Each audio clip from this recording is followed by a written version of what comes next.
প্রশ্ন 1 কোন রোজা রাখলে 2 বছরের গুনাহ মাফ হয়? এ আশুরার রোজা, বি আরাফার রোজা, সি শাওয়ালের রোজা।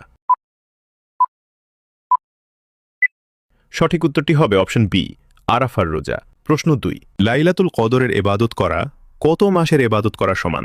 এ 100 মাস, বি 1000 মাস, সি 10,000 মাস। সঠিক উত্তরটি হবে অপশন বি 1000 মাস। আল্লাহ তাআলা বলেন লাইলাতুল কদর 1000 মাসের চেয়েও উত্তম। সূরা আল কদর আয়াত নম্বর 3।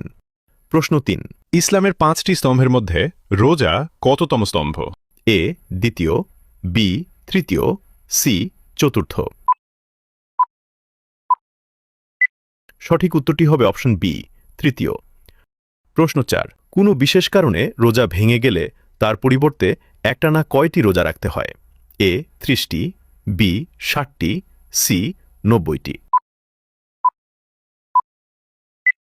উত্তরটি জানার আগে ভিডিওটি শেয়ার করুন। এই বিষয়গুলো অনেকেই জানে না। আপনার একটি শেয়ারের মাধ্যমে হাজারো মুসলমান ভাইবোন এই বিষয়গুলো জেনে তার উপর আমল করতে পারবে। সঠিক উত্তরটি হবে অপশন বি 60টি। এক ব্যক্তি ইচ্ছাকৃতভাবে রোজা ভঙ্গ করলে রাসূলুল্লাহ সাল্লাল্লাহু আলাইহি ওয়াসাল্লাম তাকে নির্দেশ দেন প্রথমে একজন দাস মুক্ত করতে, তা সম্ভব না হলে একটানা 60 দিন রোজা রাখতে, তাও সম্ভব না হলে 60 জন দরিদ্র ব্যক্তিকে খাদ্য প্রদান করতে। সুবহানাল্লাহ। আপনি কয়টি প্রশ্নের উত্তর দিতে পেরেছেন তা অবশ্যই কমেন্টে জানাবেন।